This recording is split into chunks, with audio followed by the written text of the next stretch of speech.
नमस्कार मित्रांनो, मी गणेश मानकर इग्नाइट अकॅडमीच्या प्लॅटफॉर्मवर तुम्हा सर्वांचे स्वागत करतो। तर लवकरच न्यायालयांमध्ये एक महत्त्वाची भरती राबवली जाणार आहे, ज्याच्यात 5223 जागा असणार आहेत आणि पदाचं नाव असणार आहे टायपिस्ट। टायपिस्ट या पदासाठी जे आहे लवकरच जाहिरात येणार आहे। नुकतंच मुंबई हायकोर्टाने जे आहे याच्या संबंधी मान्यता दिलेली आहे।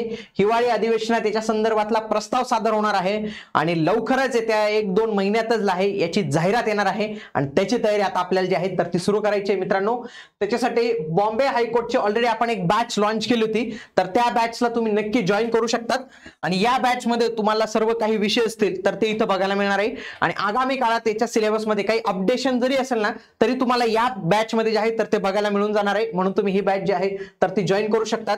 जॉइन करण्यासाठी आजच इग्नाइट अकॅडमीचे ऍप्लिकेशन तुम्हाला डाउनलोड करायचंय। बघा, जिल्हा न्यायालय भरतीमध्ये हे जे टायपिस्ट हे पद येणार आहे, किती पदांसाठी भरती होणार आहे, जाहिरात कधी येणार आहे, पात्रता, अभ्यासक्रम, शैक्षणिक अर्हता, वयोमर्यादा या सर्व गोष्टी आता आपण पाहणार आहोत। बघा, तत्पुरती नवीन अपडेट काय मित्रांनो, बघा 16 सप्टेंबर 2025 ला नुकतंच जे आपलं संभाजीनगरचं खंडपीठ आहे तर तिथे मुंबई उच्च न्यायालयाचं जे खंडपीठ आहे तिथं सुनावणी चालू होती। हे 5223 जागांसंदर्भातला, कारण की सरकारने न्यायिक अधिकारी नियुक्त करण्याचा निर्णय घेतलेला आहे। त्याच्यानुसार बघा, सरकारने ऑर्डर दिलेली यांनी काय की गव्हर्नमेंटने सांगितलेलं आहे की आम्ही हे 5223 पदांसाठीचं नवीन प्रपोजल हे session before the both houses and sanction obtain म्हणजे विंटर सेशन मध्ये आम्ही ठेवणार आहोत। म्हणजे काय, आणि स्टँड ओव्हर 5 जानेवारी 2026 म्हणजे आता पुढचे त्यांची सुनवाई जी आहे तर ती होणार आहे 5 जानेवारी 2026 ला ते होऊ शकते। म्हणजे त्याच्या आधी आपल्याला चांगली जाहिरात आपल्याला पाहायला मिळणार आहे। 5223 जागा मित्रांनो, एकदम जबरदस्त भरती आहे, म्हणून याच्यासाठी आपली तयारी असलीच पाहिजे। बघा, मागे देखील राज्य मंत्रिमंडळाने जेव्हा हा निर्णय घेतला होता तेव्हा पण आपण ही न्यूज कव्हरच केली होती की न्याय विभागात टंकलेखकाच्या 5223 पदांची निर्मिती, राज्य मंत्रिमंडळाच्या बैठकीत महत्त्वाचा निर्णय। बघा, राज्यातील प्रत्येक न्याय अधिकाऱ्यासाठी एक टंकलेखक, यानुसार 5223 टंकलेखकाची पदे निर्माण करण्याचा निर्णय राज्य मंत्रिमंडळाने घेतलेला होता।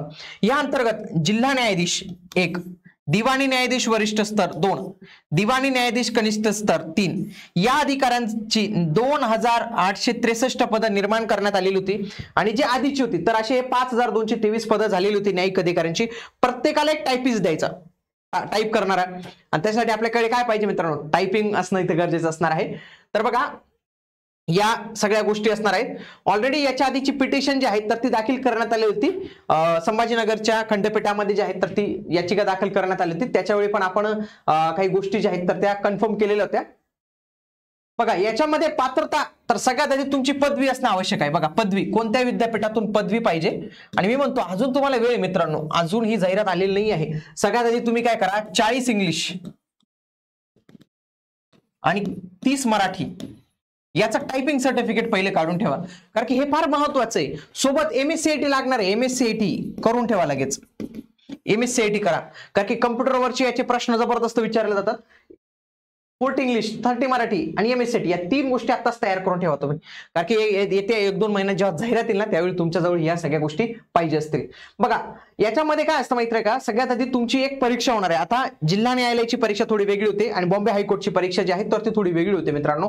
जिल्हा न्यायालयामध्ये मागील जी भरती झाली त्याच्यामध्ये पॅटर्न कसा होता, 40 गुणांची परीक्षा त्यांनी घेतलेली होती, पण मित्रांनो याची जी परीक्षा होते त्याच्यानंतर एक त्यांची स्किल टेस्ट होत असते, म्हणून तुमची टायपिंगची टेस्ट कोर्टाची एकदम जबरदस्त टायपिंग टेस्ट होते मित्रांनो। आणि इथं 40च प्रश्न असतात जिल्हा न्यायालयासाठी, अशा पद्धतीने पॅटर्न होता। मे बी येणाऱ्या कालावधीत पॅटर्न मध्ये काही बदल असू शकतो।